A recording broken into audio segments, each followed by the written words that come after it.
They will, to use one of the great press words now, they'll fret.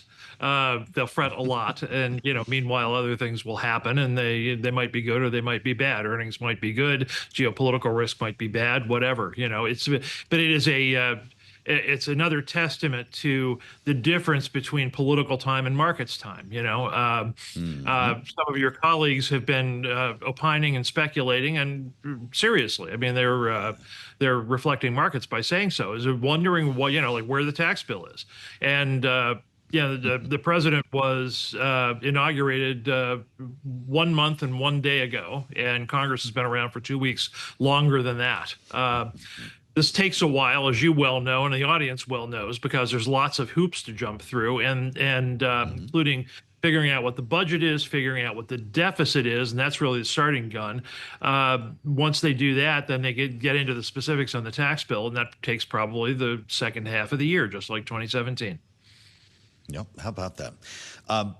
History is our guide here, at least to some extent. This is a different political environment that we're in now. There's a much thinner majority for Republicans in the House. It could be one member at that point. I guess we'll have to wait and see how that goes when Elise Stefanik heads to the UN. But big picture, Terry, where's your head around this whole thing? We've got the House set to vote on something next week, and it seeks to cut Medicaid spending to help pay for the tax cuts.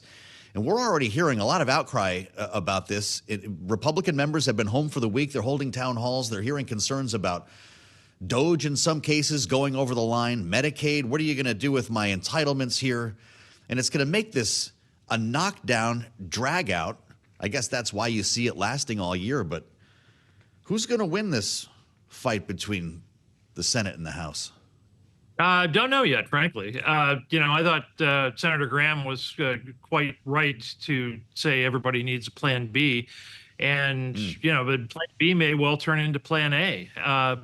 There's no guarantee that, given the margins that you just ran down, that the House will end up having the votes for much of anything. I mean, we're not even to the point. This is how preliminary it is. We're not even to the point where the committees of jurisdiction, Energy and Commerce and Ways and Means, even get to start talking about exactly what sort of health efficiencies or cuts or anything else they might make. But they've got to make a lot of them. They're tasked to make a lot of them.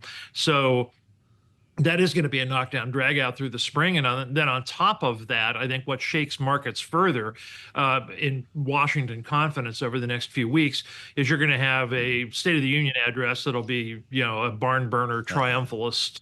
Going forward, you'll have a likely, I think, government shutdown. You've got debt ceiling looming out there in the late spring, early summer. There's not going to be a lot of confidence in the next few weeks in markets that Washington or Trump specifically have got the goods to actually execute. Now, I think they do on the tax cut, but ultimately, they're going to have to go through a trough first. Boy, you just said a lot. By the way, this is exactly what Sarah Chamberlain mentioned last evening on Balance of Power, Republican Main Street partnership. Yeah, shutdown looking like it may actually happen this time. But we've got a House resolution, Terry, that we're told is going to be on the floor next week. It includes instructions for the House Energy and Commerce Committee to find $880 billion in cuts. That's why we're talking about Medicaid and potentially some of the other entitlements. Can that pass? That actually goes to the floor next week? Well, the budget resolution is on a knife edge right now. I think the budget resolution passes. What you just talked about in terms of Medicaid and all those kinds of other sorts of things is implied in the amount of savings that they're asked to do. But nobody's telling them they have to find that amount. Nobody's telling Energy and Commerce they have to find that amount of savings in Medicaid. Somebody can vote on this thing, feel covered. But when Energy and Commerce comes back in a few weeks and says, here's how we're going to do this, that's really where the rubber meets the road. And, frankly, where I think some revolt happens. The phrase that keeps going around in my head is from Aaron Sorkin's A Few Good Men, where the colonel keeps getting asked by the prosecutor, by the defense, you said Santiago was not to be touched, and yet you said Medicaid was not to be touched, and yet here we are. So it's going to get worse for the majority before it gets better, I think. Terry Haines, did you order the code red? I want you to walk me into the House chamber the night Donald Trump addresses a joint session of Congress. We'll call it State of the Union for the fun of it. It's basically the same deal. Right. Decorum? Is this going to be a call and response like Joe Biden had going with the Republican Congress? What's Donald Trump walking into that night? It's going to be another circus, isn't it? Oh, I thought Patrick McHenry on your program yesterday had it exactly right. It's going to be an awful lot like the UK Parliament's PMQs, and I won't belabor it, but McHenry is a keen observer, and he's spot on about that. Yes, yeah, there's going to be a lot of yelling and screaming one way or the other, and there's going to be a lot of people screaming "You lie!" Except it's going to be the other party this time. Boy, where's Congressman Wilson now?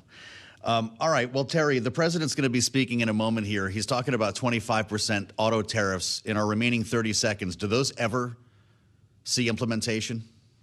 Yeah, I think eventually some of them do. I don't think 30% necessarily, but there will be a need to keep the pressure on. And we should always remember tariffs to this administration are a tool in service of a broader economic policy reset.